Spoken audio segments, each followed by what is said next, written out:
It's 2025, a new year and the best time to turn your great idea into a business. Shopify is how you're going to make it happen. Let me tell you how. Shopify makes it simple to create your brand, open for business, and get your first sale. Get your store up and running easily with thousands of customizable templates. All you need to do is drag and drop. Their powerful social media tools let you connect all your channels and create shoppable posts.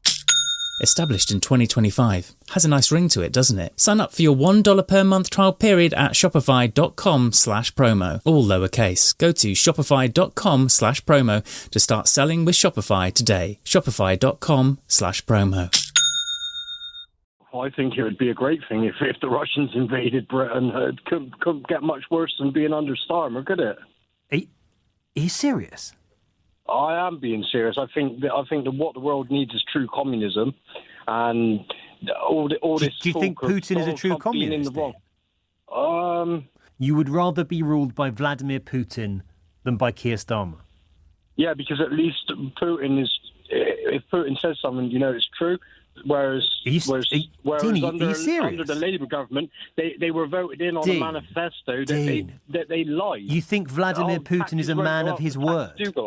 Well, when it comes out that Keir Starmer, with the expenses claims, right? For, okay, so you have less of an issue with assassinating political opponents than you do with somebody accepting a free suit. Hello and welcome to Quiet Riot Sunday School.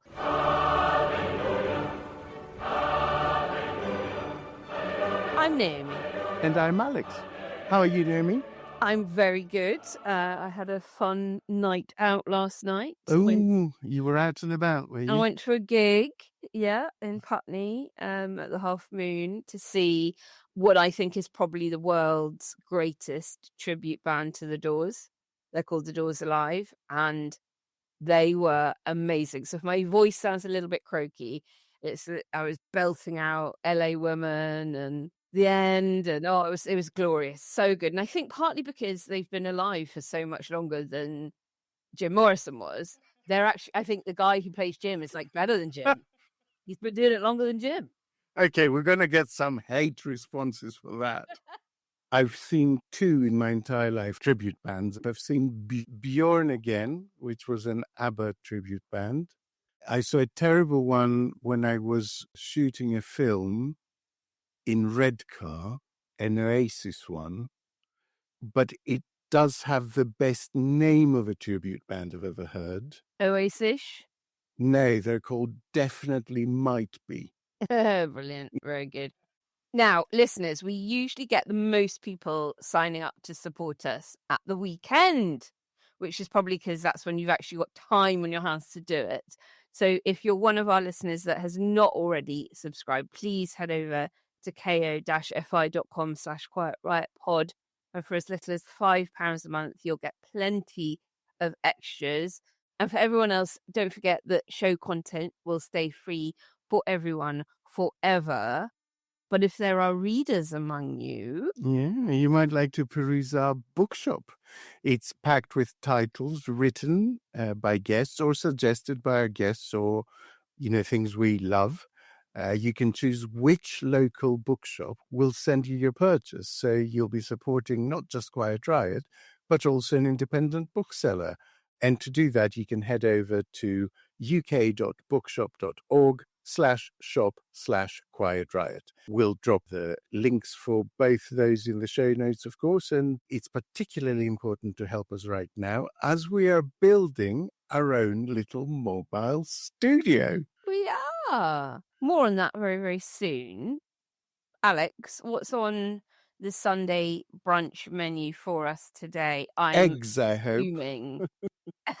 I'm assuming we're going to be talking about JD Vance punching down on Europe, the WTF VAT tariffs from Trump, and what all of that means for Ukraine and the rest of us. Closer to home, we're beginning to hear actual public noises about a Tory reform merger. So I think that'd be quite interesting to talk through with you, especially because you know all the polling. Gladly. And if you've got time, let's have a quick chat about the farming protests and the company they keep. Yeah, because there is some interesting stuff going on in that space, I think. All of that coming up. Top up your coffee and settle in for a Quietly Writer's Sunday School. Quiet Riot. As more than 20 women have warned us over the years, Trump isn't keen on consent. In his own words, he grabs. And this week, everyone who didn't already know found out the hard way that the big orange man baby doesn't ask first. In one fell swoop, he tore up the geopolitical rulebook without consulting allies in Europe, including the UK.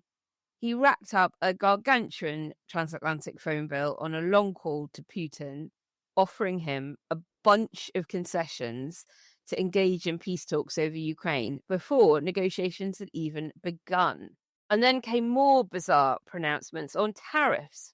He started the week reinstating duties on steel and aluminium, or should I say aluminum, imports to the US, and ended the week promising reciprocal tariffs on any country that imposes sales taxes. So that's every country. Yeah. So that's VAT to you and me. And writing on Truth Social, he said, on trade, I have decided for purposes of fairness that I will charge a reciprocal tariff, meaning whatever countries charge the US, we will charge them. No more, no less. So, Alex, let's portion those out. We'll take defence first, trade second. UK's Defence Secretary John Healey was only made aware that America's protection against the tyranny of Putin was being withdrawn halfway through a NATO HQ press conference on Wednesday, despite the UK seemingly doing all it can to ameliorate Trump's temper in recent weeks. And so, I mean, to me, it feels like the real first test of statesmanship of this Labour government. How have you felt about their reaction to all of this coming out of Trump's mouth over the last week? Look, I think, as we will discuss also on the VAT stuff and the tariff stuff, I think it's important not to overreact to rumors and truth posts that come out of the White House, because they don't necessarily represent solid policy. And I think Pete Hegseth, the new defense secretary, was a real case in point on this. At the Munich conference, talking to the Ukraine discussion group, basically, where he said that there would be no American troops in Ukraine. Any peacekeeping force would definitely not be a NATO one. He said returning to 2014 borders was an illusory objective and unrealistic. He made basically a series of concessions before negotiations had begun, before they had even sat down for the first time with Putin. Even if you accept the ludicrous principle that country A and country B can negotiate what they're going to give away of country C. If you're looking for like a sustainable solution to the Ukraine situation, then the idea that you do it by, negotiating directly with the aggressor is bizarre. But it is par for the course, because it is effectively what Trump is doing on Gaza. He's basically stitching it up with Israel without involving any kind of Palestinian, even intermediary in the region. So he said all of those things. He then walked them back. Like the next day, he said, effectively, this is above my pay grade. Everything is on the table, and only Trump will decide. We must start by recognizing that returning to Ukraine's pre-2014 borders is an unrealistic objective. The United States does not believe that NATO membership for Ukraine is a realistic outcome of a negotiated settlement. Chasing this illusionary goal will only prolong the war and cause more suffering. To be clear, as part of any security guarantee, there will not be U.S. troops deployed to Ukraine. After all hell broke loose, Hegseth was forced to make a new statement the next day. I want to be clear about something as it pertains to NATO membership not being realistic outcome for negotiations. That's something that was stated as part of my remarks here, as part of a coordination with how we're executing these ongoing negotiations, which are led by President Trump. So I'm not going to stand at this podium and declare what President Trump will do or won't do. Wait. You're there. You're the Secretary of Defense. You set a policy as the Secretary of Defense working for the president. Now you're like, no, we'll see what Trump does. This all seems to have been a bit much for the senior Republican senator who actually chairs the Armed Services Committee, who called Hegseth's original speech a rookie mistake, adding, I don't know who wrote that speech. It's the kind of thing Tucker Carlson could have written, and Carlson is a fool. And is that, do you think, because he was reined in for misspeaking, or because the boss said one thing one day, it didn't land so well, so he went, you're going to have to retract that? No, I think it's because he is extremely inexperienced, and you are seeing precisely what Arthur warned before he was confirmed would be the issue here. This is a Fox anchor. He can't run defense policy for the world's biggest superpower. This is what happens.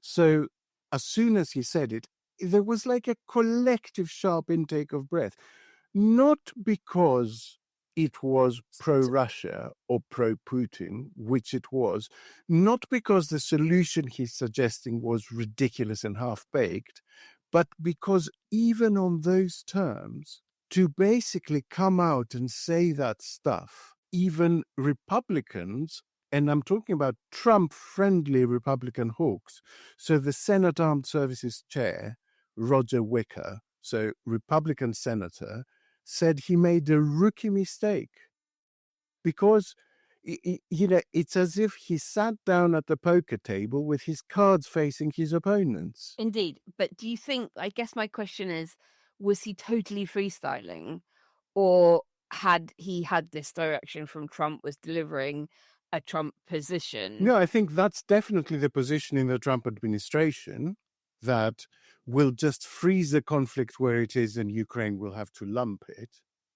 But he lacks the diplomatic there is a way of not managing quite that, out right? loud. Yeah, exactly. You don't come out and say this. I mean, there's such a fucking clown car. To give you like a really simple consequence, what is the incentive for Putin to talk to them now? Those borders that they've just said will be frozen at whatever point they are when they negotiate, he's moving them every day. Of course. Like he's making progress. What is his incentive to talk to them? He will continue to advance until he thinks he can make no more progress. That's what will happen, unless they offer him some sort of stick to go with this enormous carrot that they just offered Russia. This is what was warned before Hegseth was confirmed. And Roger Wicker, who is complaining about it now, voted for his confirmation. And he's complaining about him now while continuing to vote for people like Robert Kennedy Jr., for whom he voted that exact day, about whom there are similar worries. So in 2 weeks' time, when RFK says some completely caca thing about vaccines, he'll come out and complain and say, oh, we didn't know he was going to be like that. And it's like, exactly. no, you kind of knew. So you're essentially saying that despite Hegseth then walking it all back after being admonished when he, called back into HQ, the damage is done. The damage is done. Yes, you can't ask the other poker players to unsee the cards you just showed them, right? And this will really annoy Trump, by the way. It's such a schoolboy error that it actually shifts the position in Ukraine, because anything Trump does now will make him look like a loser, will make him look like he conceded. Where is J.D. Vance in all of this? So this global conference of elected leaders, right? And the couch fucker stands up there and says to these experienced elected politicians, don't worry about Russia. Russia is not the threat. China is not the threat. Your own wokeness is the threat? The threat that I worry the most about vis-a-vis Europe is not Russia, it's not China, it's not any other external actor. And what I worry about is the threat from within, the retreat of Europe from some of its most fundamental values, values shared with the United States of America. We must do more than talk about democratic values, we must live them. So that is the issue for him. Not Russia actually attacking Europe's borders. No, the issue for him is that basically his right-wing buddies are being set legal limits in European countries. And he proved the point amply, of course, by snubbing the actual elected leaders that were hosting him and meeting with Alice Weidel, the leader of the far-right Alternative für Deutschland. Yeah. 10 days before an election, right? Talk about interference. And all of this bullshit about, oh, you're curtailing freedom of speech and you're jailing people with valid concerns, blah, blah, blah, blah, blah, all while they are themselves in the White House banning the Associated Press from conferences, admonishing anyone that doesn't call the Gulf of Mexico the Gulf of America. I mean, this is a descent into fascism without question. And Christina Pagel, friend of the show, who will come on again soon, I hope, did the most brilliant Substack on all of this with a great diagram everyone should check out. We'll leave a link in the show notes. Really mapping out all of the typical fascist moves that we've seen over history, and then putting and plotting underneath each heading the things that this Trump administration is doing, not least, of course, trying to silence anyone that won't toe the line in the media. It's really quite dangerous and remarkable. And I don't see enough of mainstream media calling out the hypocrisy, actually. Quiet Riot. Now, this is an advertisement for BetterHelp Therapy Online, who are sponsoring today's episode. Thank you to them, and here's a little more about their service. When it comes to relationships, we hear a lot about the so-called red flags we should beware. But have you considered that there may be green flags as well? It's a positive take on a very serious subject, the idea that we should be looking for specific signs that a relationship will be loving. But what signs should we seek? If you're unsure, therapy can help you identify green flags, actively focus on them in your relationships, and, just as importantly, embody that green flag energy yourself. Whether you're dating, married, building a friendship, or just working on being your best self, it's important to form relationships that love you back. This is where therapy can come in. It can be helpful for learning positive coping skills. It can teach you about setting personal boundaries, and it can empower you to be the best version of yourself. Therapy, then, isn't only something that's of benefit to those who have experienced major trauma. It can be incredibly useful in helping us navigate the day-to-day challenges that life throws at us, including those interpersonal challenges that can prove so tricky to navigate. With over 5,000 therapists in the UK already, BetterHelp can provide access to mental health professionals with a diverse variety of expertise in mental health. Discover your relationship green flags with BetterHelp. Our listeners get 10% off their first month at betterhelp.com/quietriot. That's BetterHelp, HELP.com/quietriot. Quiet Riot. I watch a bit of US networks, and the ones you would expect to be calling it out are calling it out. I have to tell you, it is so much bigger than we even see over here. Like watching a couple of hours of CNN or MSNBC, there is so much overreach going on. Even I get shocked every single day. Like the stuff going on with the mayor of New York, we have to discuss it specifically. I might try and do a special with Brian Klaas, actually, because there's so much meat on those bones. Like 7 senior prosecutors have resigned from the Department of Justice because they refused to do what the administration was telling them to do because it was basically unlawful. Yeah. And they kept resigning until they found someone that would toe the line. I mean, I cannot tell you how much stuff, like they reached into New York City's bank account, Musk did, and sucked back funding that had been approved for them by Congress. They literally stole money from New York. Plutocracy. And New York is now suing them. Good.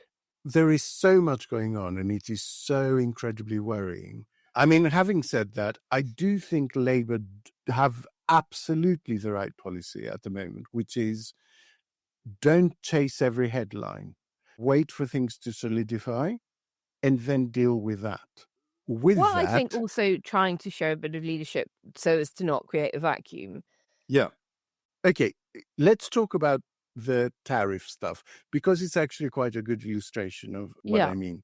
So what happened? The buzz was all day that it was coming. It would be today. He was announcing tariffs, high tariffs on everyone for anything, right? Yeah. And then the actual announcement came. So what did he announce? Yeah, well, basically, he said, and I say basically because I don't really understand, because nobody does, because he doesn't, that if you impose VAT on the sale of a good, he will retaliate with a commensurate tariff. Mm-hmm. And that to me says that he does not understand the difference at all between a sales tax and value added tax. Now, of course, they are both taxes on consumers, on consumption, and the final payer is always the consumer of whatever it was. But the difference is that with a sales tax, it is just that. It is a tax on the very last sale to the consumer. Mm-hmm. But with that, it's all about collecting a little bit of it at a time along the whole manufacturing process. So if you take a loaf of bread, the baker adds value to the flour. So she charges the consumer the VAT on the value of the bread, pays out VAT to the miller on the value of the flour, and the amount she pays to the government is the VAT on the value she has added. And then the net number of their collections and outgoing. Oh, I see. And the miller pays VAT to the wheat producer. The wheat producer because they add value by milling it. Right. Oh, exactly. I see. Okay. Yeah. That's why it's sense. called value added. If you're adding a little bit of value along the chain. Well, why can't anyone explain it like you just did? Well, there you go. So the economic burden is exactly the same as the economic burden of a sales tax. So it's entirely on the consumer. But talking about burdens on producers, which is what Trump is doing, is simply completely wrong. And so too is talking about any rebate being a subsidy to them. Yes, to the end consumer, it all looks the same. They have to pay the full VAT, whether something is an import or whether it is domestically produced in the country that they live in. And the producer has to give the government 100% of the VAT they've collected, minus any VAT they've paid out along the way. So American imported goods are treated exactly the same as domestically produced ones. There is simply no subsidy or trade barrier here at all. To my mind, Trump has just got it completely wrong. And not just my mind, much greater minds than mine that look at all of this. What can I say? The latest Trump tariff package accumulates his grievances with the rest of the world, whether they are real or imagined, and completely ignores any of the ones, of course, that the USA imposes on everybody else, and then says they will work out lots of new tariffs as a result of this. And it could mean anything, Alex. It could mean anything. It's impossible to process until we know what specifically he means and does. All right. So counterpoint. It could also mean nothing. It could. As I said, this scuttlebutt was all day long, 20% on everything, no exemption for the UK, because that's what we charge in VAT. Journalists were working up estimates of the billions this would cost to the economy and pressing Labour to take a position on whether it would retaliate or not. The announcement comes in the end, and it's a 6-month review. It's 180 days during which the administration will look country by country at precisely what they impose and impose the equivalent. Okay, it is an invitation by Trump for leaders from around the world to come and kiss his ass. That's what it is, and offer him something that he wants. Basically, offer him a new golf course in Scotland. That's what he wants. That's what this is. It has nothing to do with tariffs. It has nothing to do with tax. And if a senior cabinet member takes to the airwaves and says, we will definitely retaliate, this is outrageous, all you do is make the situation just slightly worse. And it's inflationary. Even talking about it is because businesses act rationally to the information that they have. Mm-hmm. And that can be in the form of, okay, well, seeing as we don't Jeff and well know what's going to happen, we're going to delay investment until we know. Yeah. Or we are going to, maybe put prices up a little bit so that we can cover ourselves if tomorrow, the axe comes down and we're suddenly in a tariff position. So words do have consequences without actions. Although it has to be said that markets have largely ignored him. It was really interesting to see there was kind of a spike, as I said, during the rumor stage, where, markets were very nervous at this idea that it's finally happening. He's going to do it. Well, maybe he's the boy who cried wolf with the markets. Yeah. Blah, blah, blah. And then as soon as the announcement came, markets basically stabilized back where they were because they thought, okay, so it's not indiscriminate. It's not in every country. It's not in every product. It's a nothing. I get the impression he gets up in the morning and he goes, what am I signing today? It's like Bring a me something TV to show. sign. It's a reality TV show.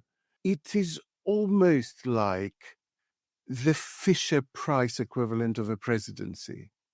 Like he wants to do something about tariffs and he will bug them to do something big about tariffs. So they put something together that's basically a nothing, a review that'll take 6 months. And he announces it. And he's now happy. He thinks he's done it. He's put tariffs on everyone in the world. The worrying dimension of that is who's running things. Well, quite. Because he's certainly not. There was an astonishing thing, I don't know if you've seen the clip, where they asked him whether Indian Prime Minister Modi was meeting Elon Musk as a representative of the government or as the CEO of a big business. And Trump was like, I don't know. I'll ask him. We are talking about just incredible levels of smash and grab going on right now. Plutocracy. It's got a name. It really is. Quiet Riot. Building a portfolio with Fidelity Basket Portfolios is kind of like making a sandwich. It's as simple as picking your stocks and ETFs, sort of like your meats and other toppings, and managing it as one big, juicy investment. Now that's pretty good. Learn more at fidelity.com/baskets. Investing involves risk, including risk of loss. Fidelity Brokerage Services, LLC. Member NYSE SIPC. Quiet Riot. Kemi Badenoch has been Conservative Party leader for 100 days this week. Did you know that? I did, yes. 10th of February. As one former minister put it to Katie Balls of The Spectator, let's face it, it's not going well, is it? Another Tory MP said, Kemi doesn't have to do policy, but she has to do something. Anything? Did you see that Reform UK were handing out notebooks with made to look like an official Conservative Party headquarters thing, Kemi Badenoch's first 100 days, the detail, and then every page was blank inside? I mean, it's going so badly that the flip side is a Tory reform merger is now being quite openly discussed by fairly senior figures. So this is what Father of the House, Sir Edward Lee, told GBBs. Just going back to the first question, what are the odds on Reform and the Tories merging to be one party at the next election? Oh, I think very high. I mean... odds on? 70%, I should think. Or if not merger, a deal of some sort. Yeah. And will Kevin Bailey not be your leader in the election? I have no idea. I wish her well. But I have to say, going back in history, we did burn through 3 leaders after we lost badly in 97 before we got to one who won. So who knows who's going to lead us in the next, but I wish her well. Now, the official line from both leaders is, no way, this isn't happening. We want nothing to do with you. We will destroy you. But other influential figures are quite a bit less emphatic. Mm-hmm.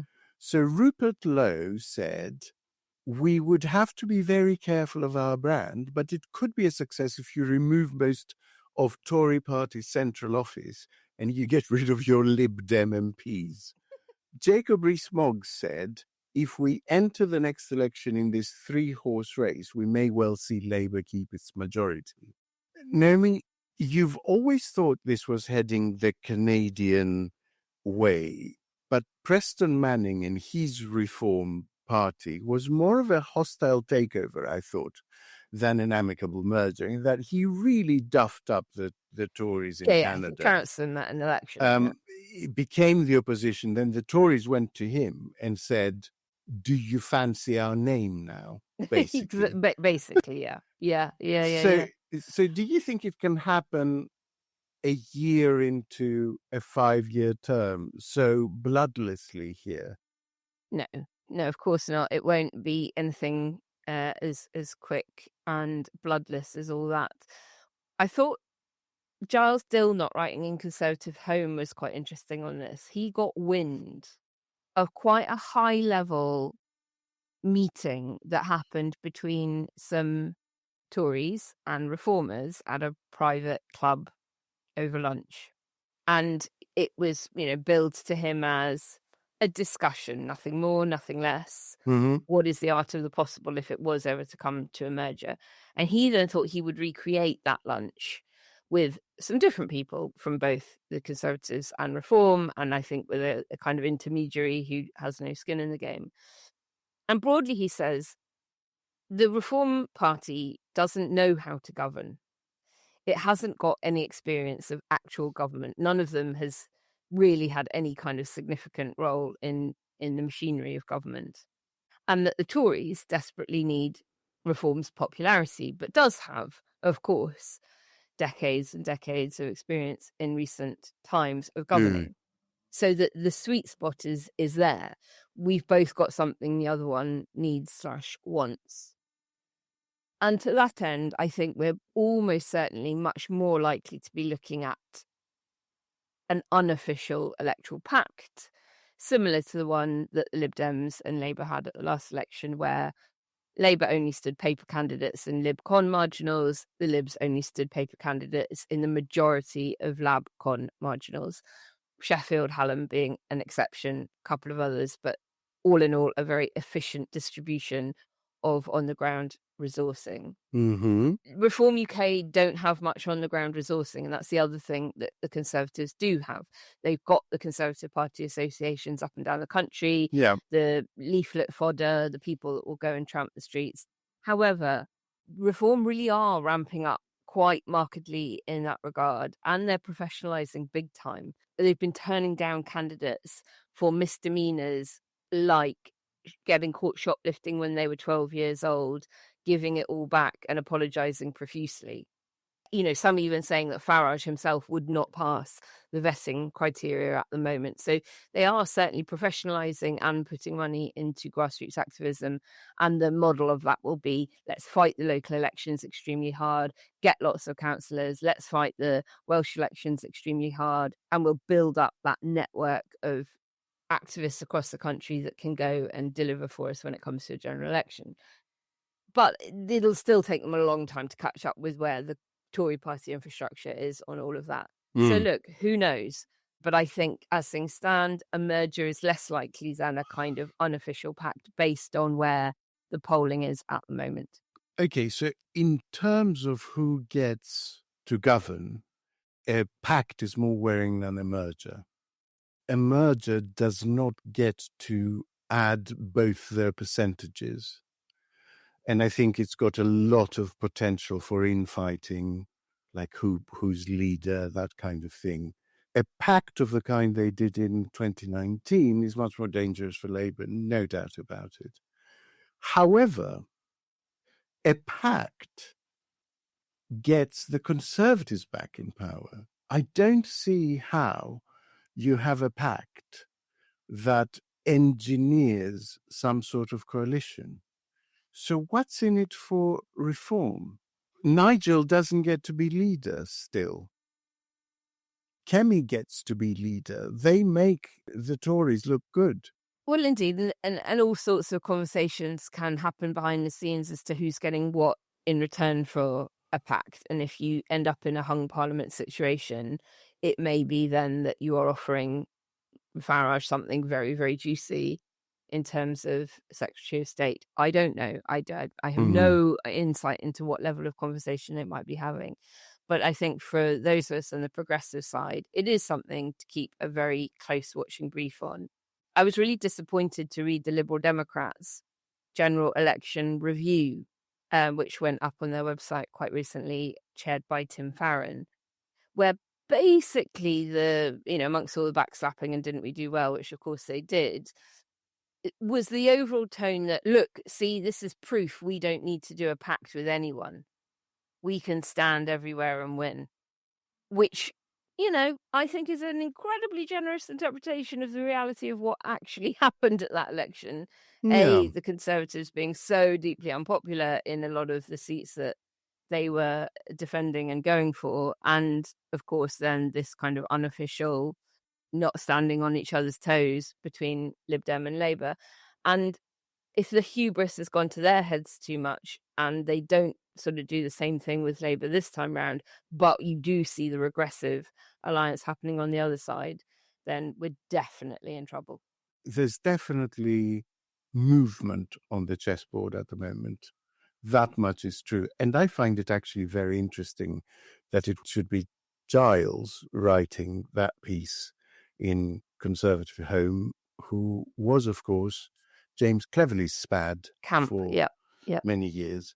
It's interesting. My gut instinct is that at some point, one of Farage's party iterations has to brave a general election. They can't keep backing away from it and backing away from it. They have to, as it were, test the theory. And the problem with the first past the post system is that it is a lot about perception and momentum of who could win. If Reform get themselves into a position where it appears to the right-wing voter that they're a better bet than the Conservatives, then you could see it's what happened in Greece, right? With Syriza. You saw suddenly all of support draining from PASOK, who went in the space of 2 elections from 40% to 4%. Because suddenly people are going, well, if I'm going to support someone, I'm going to support the party that has a chance of winning. So if we get there and Reform are sitting pretty on 30% and the Conservatives are on 18%, there could be quite a huge movement of voters. There could, yeah. And as ever with our ridiculous system, how that distributes across the country is everything. Yeah, of course. Yeah. Johnson is also in manoeuvres, I think, by the way. He is. I'd be interested to see what he thinks about that. I imagine a fight to the death against any kind of merger, because... I would imagine so too. Yeah. And there's increasing numbers of rumours of former Tory MPs who lost their seats buying property in Richmond and North Allerton, Rishi Sunak's seat, one of the safer Tory seats even from Reform at the moment. And I wonder if Johnson is one of them. Rumours swirling that Sunak won't last the entire parliamentary term and will cause a by-election, which will be incredibly hotly contested by those wanting to make a comeback. Hey, I'm Ryan Reynolds. At Mint Mobile, we like to do the opposite of what Big Wireless does. They charge you a lot, we charge you a little. So naturally, when they announced they'd be raising their prices due to inflation, we decided to deflate our prices due to not hating you. That's right. We're cutting the price of Mint Unlimited from $30 a month to just $15 a month. Give it a try at mintmobile.com/switch. $45 upfront payment equivalent to $15 per month. New customers on first 3-month plan only. Taxes and fees extra. Speed slower above 40 gigabytes. See details. Alex, I think we've got a few minutes left, and I want to talk about farmers.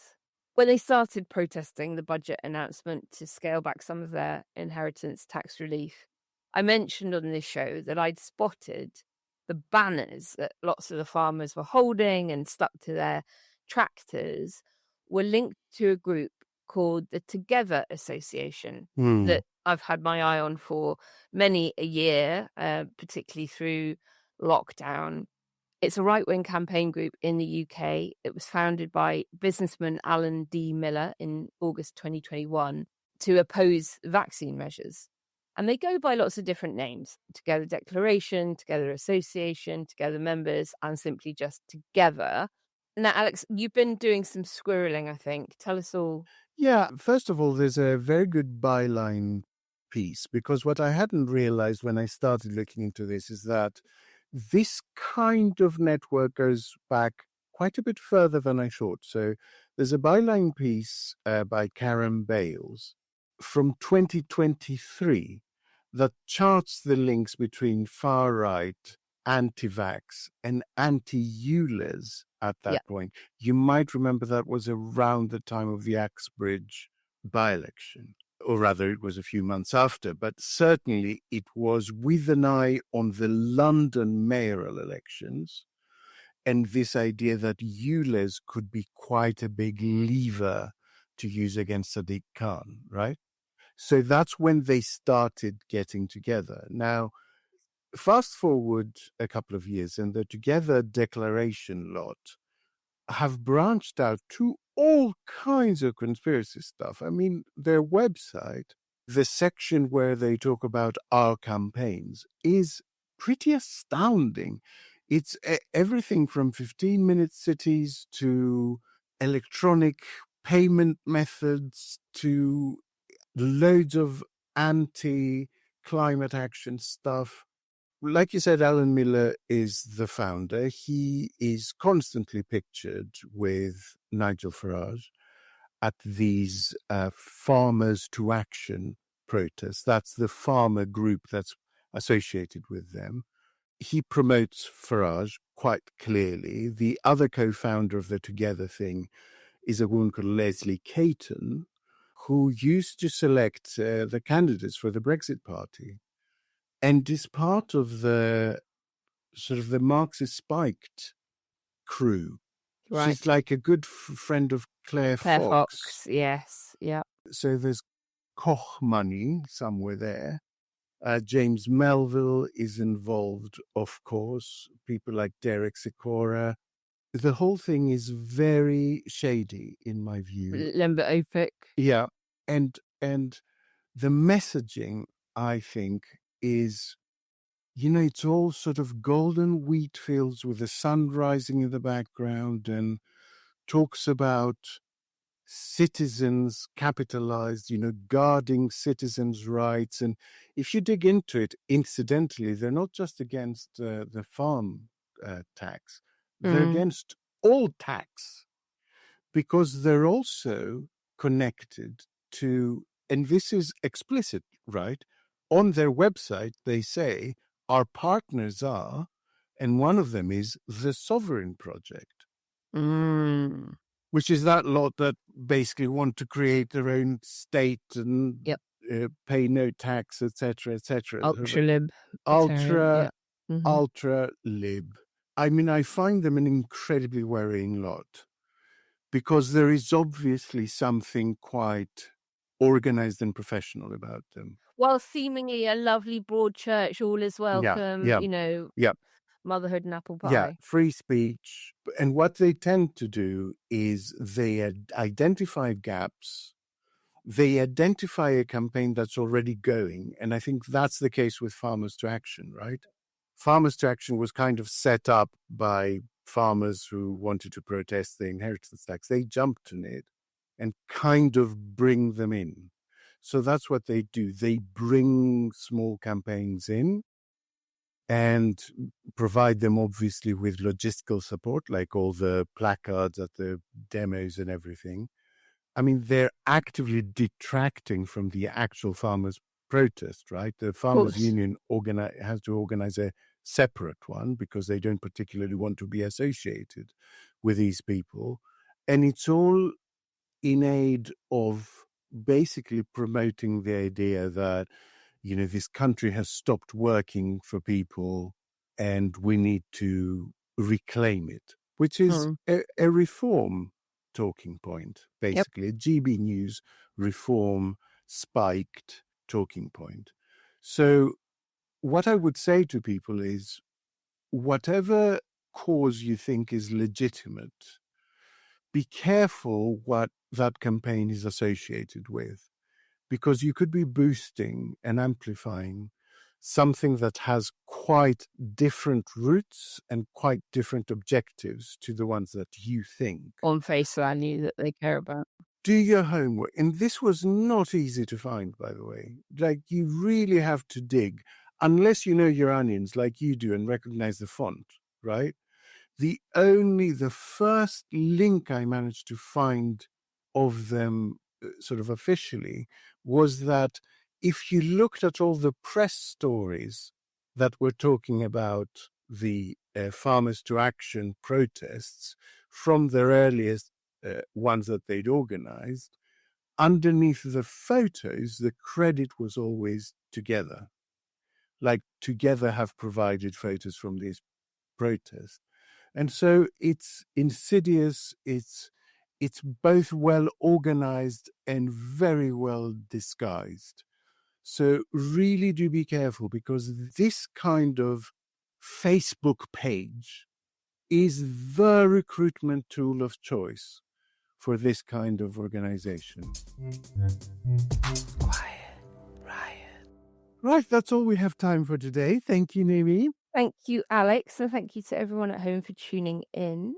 Remember to check out ko-fi.com/quiet-riot-pod if you can, the bookshop too, and don't forget to follow us on Blue Sky. And we have a signed copy of Michael Peel's book from Friday's bonus podcast. There will be like a little competition, there will be a little raffle, so that someone can take it for our Discord channel. So if you haven't joined us on ko-fi and joined our Discord channel, now's the time to do it. Monday morning, I'll be announcing the competition, as it were, for a personally dedicated copy of Michael Peel's brilliant book. I'll be back on Thursday. You won't be back on Thursday because you're off. Parliamentary recess. Yeah, but I do have two of my favorite women with me. One in the co-host seat, the other's a guest. Two of your other favorite women. So all shall be revealed. Make sure you're subscribed on whatever app you use to get your podcast so you don't miss any episode when it drops. And I'll be back after parliamentary recess, but for now, be good. Look after Alex for me and have a wonderful rest of your weekend. Love you lots. Bye. Bye-bye. Quiet Riot is an audio production by Cooler Heads with Naomi Smith, Alex Andreou, and produced by Kenny Campbell. Music by Mariana Sangeeta, artwork by Simona Canelu, and edited by me, Alex Reese. Quiet Riot is a co-production with Sandstone Global. Quiet Riot. I don't like change. I don't like change. Why do they want me to download an app now? I like the web browser.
Just going back to the first question, what are the odds on Reform and the Tories merging to be one party at the next election? Oh, I think very high. I mean... odds on? 70%, I should think. Or if not merger... a deal of some sort. Yeah. And will Kevin Bain not be your leader in the election? I have no idea. I wish her well. But I have to say, going back in history, we did burn through 3 leaders after we lost badly in 97 before we got to one who won. So it goes on. Who knows who's going to lead us in the next, but I wish her well.